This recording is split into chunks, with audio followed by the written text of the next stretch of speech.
Greetings respected judges, I am Anjol Srivastava and I have made a project on vertical land expansion.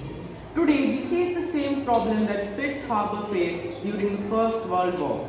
Food production is not on par with the growing population and the major reason is land expansion.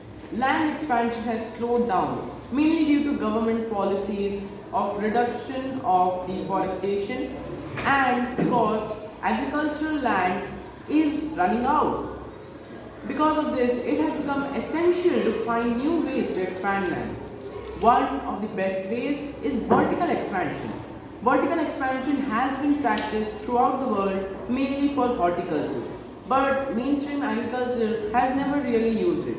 So I have devised a system which can use vertical land expansion for increasing agriculture.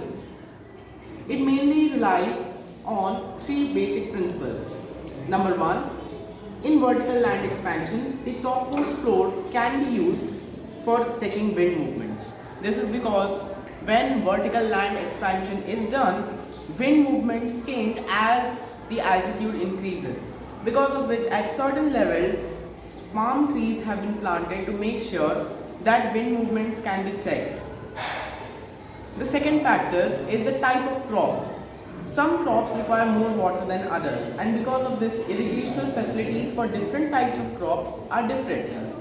Paddy cannot be grown on the same level as wheat because paddy requires more water. So, different crops have to be grown on different levels of the land use line.